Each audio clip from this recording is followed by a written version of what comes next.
Hi everyone, welcome back. I hope y'all are doing wonderful.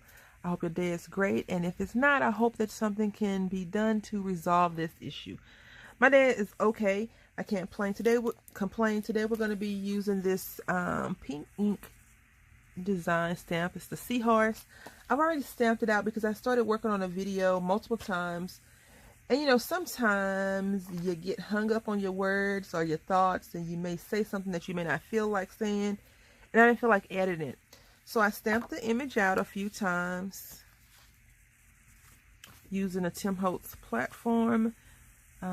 You probably could use this on one big acrylic block if you stamped out, if you were a great stamper.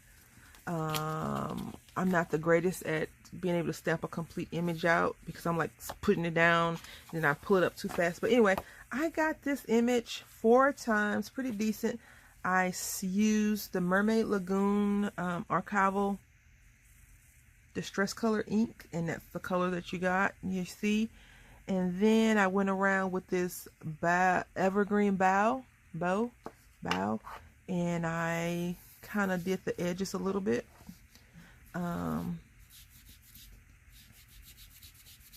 And then I took the same ink and stamped out the starfish once right here and once right here. So it was a first and second generation. Then some of these little fish.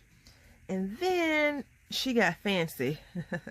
I stamped them out a few times and I scanned and cut them out.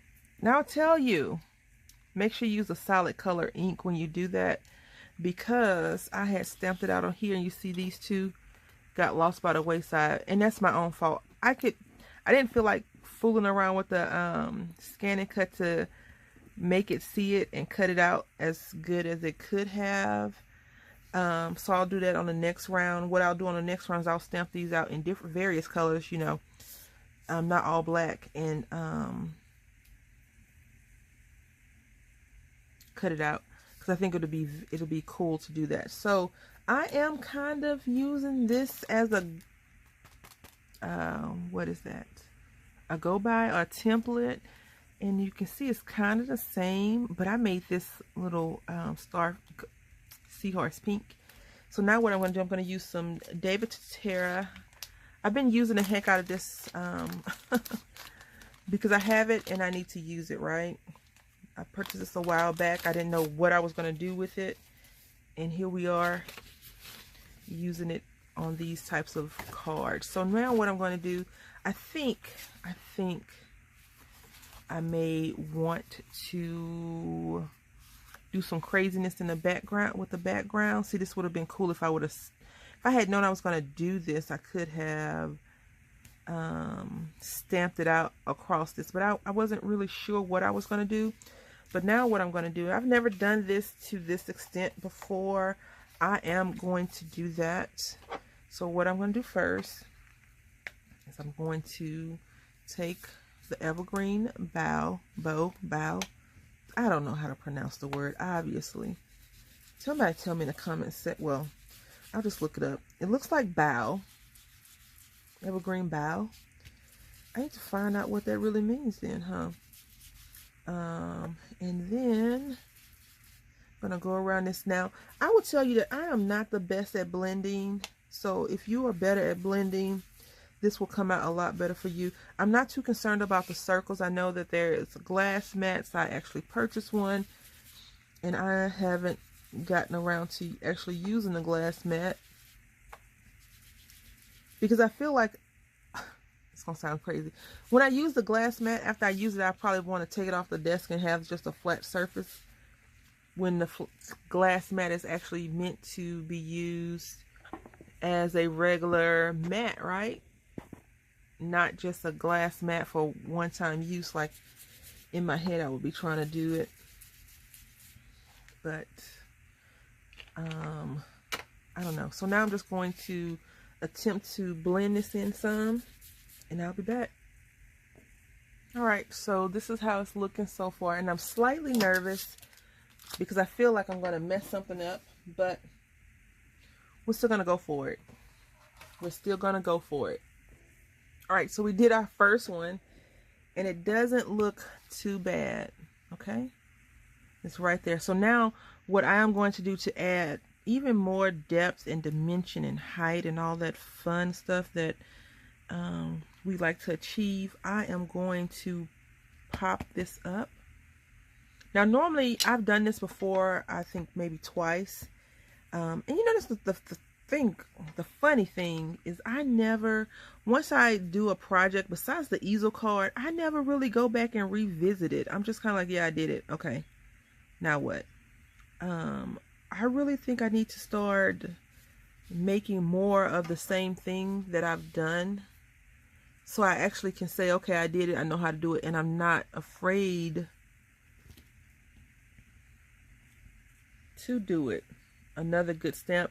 And I'm not too concerned about the blurriness or like the double of it, because you know the fish is in the water. They are in motion, so it's not a huge thing in my opinion.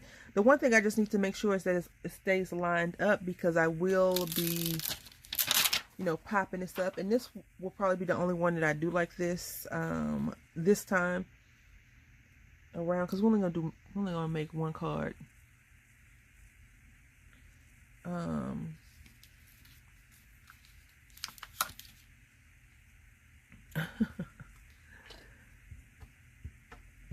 Versus a whole lot of cards like this. If I were going to make more than one card like this, I would definitely have to have planned this out a lot better, which, you know, I didn't.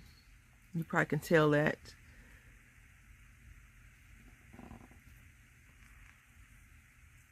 This is super cool. I do like it though. I really do like this, and I think I'm going to go ahead and stamp this guy out again.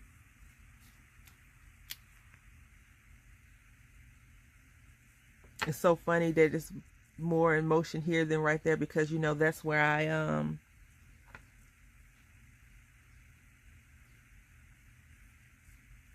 don't know, that's where I didn't stamp anything. So you can see the tail is stamped out right here, no body, and then you get the headpiece. Don't ask me, don't ask, because I don't know. Do you ever have those moments that you're like, I don't know what I was thinking? I don't know why it came out like that. It just did. Now the thing about this starfish is it's not all the same size. All of the 5 little corners are not the same. So, this may not be a good thing, but we're going to see. Oh, that's all right. And we're going to just do a second generation. I think I probably turned it like that. Yep. Which is good. And now we just need to fix our little seahorses at the top. And I did put a little seahorse on the side over here, but it's so tiny, right? Look at it.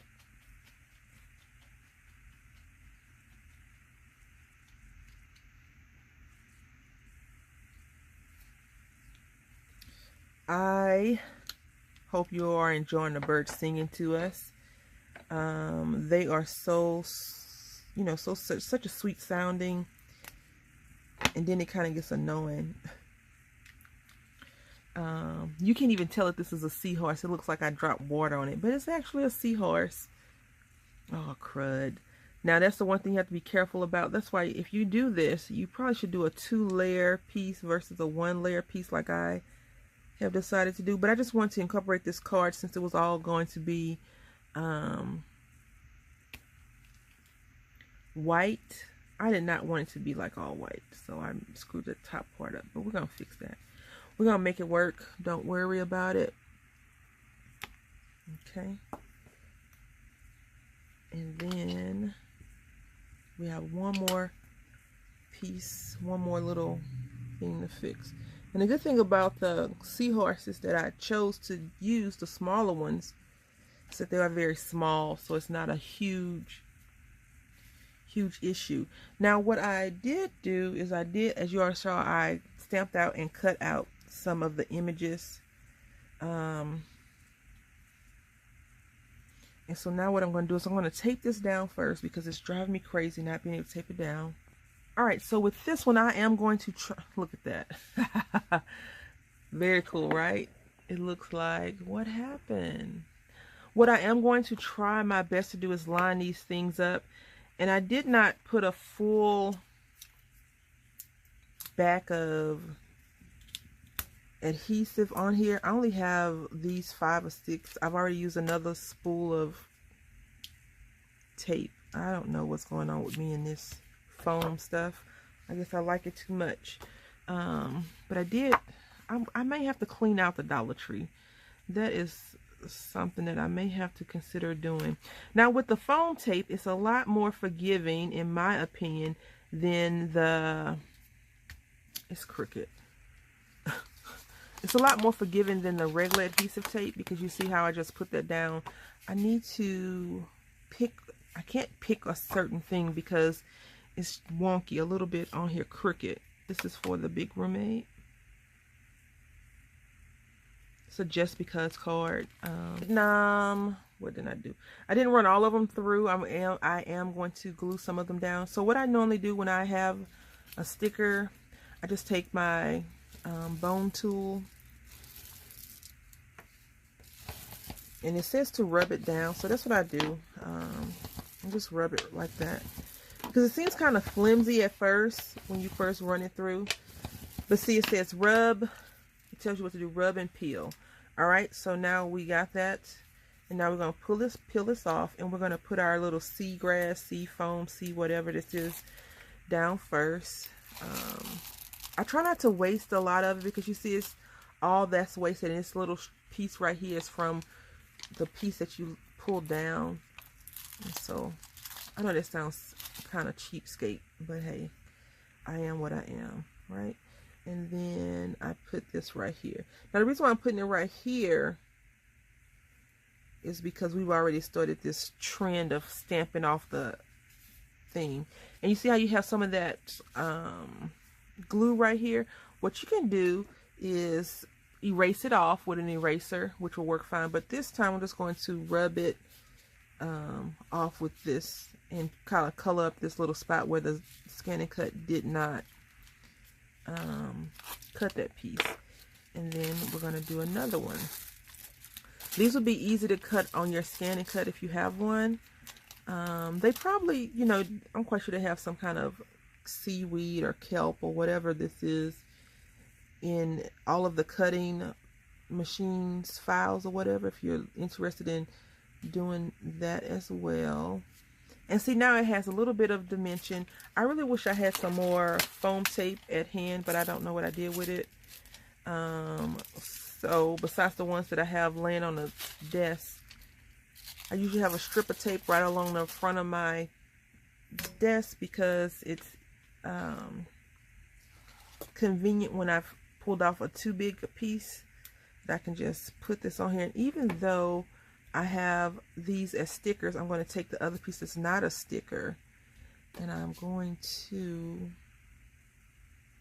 pop it up. So we got this on top, and that's okay. It's not a bad thing. And we're going to take this starfish. I'm trying to tie that tape up. And we're going to put the starfish in this piece right here. I guess starfish can swim like that. I don't know. But this is the complete... Oh, that's not good. And I'm going to leave this card blank, because I'm going to write him a little message in the inside and give it to him. So now let's go ahead and decorate the outside of the card. I mean the envelope. The card. Come on, girl. And let's see. We are going to use some more Mermaid Lagoon. And since he kind of throws stuff away anyway, he's not one of those people that keeps things. What he does with, like, I'm a school child, is he'll put all the cards that I give him on the refrigerator. I don't know why. I don't know if he likes to look at them and it boosts his ego when he's opening up the refrigerator to grab some juice out, or what. Or if he's like, oh yeah, let me show her that I appreciate this. I really don't know. So we're going to use these two, and we're going to plop them just like that. And see, this star didn't go well. It didn't go on well. But that's okay. And then we're going to do a second generation of the star over here. And that's that. So this is our completed project, which I'm very proud of. I hope that you all like it. And pretty though, isn't it beautiful? All right. Thank you all for watching. Until next time, happy crafting.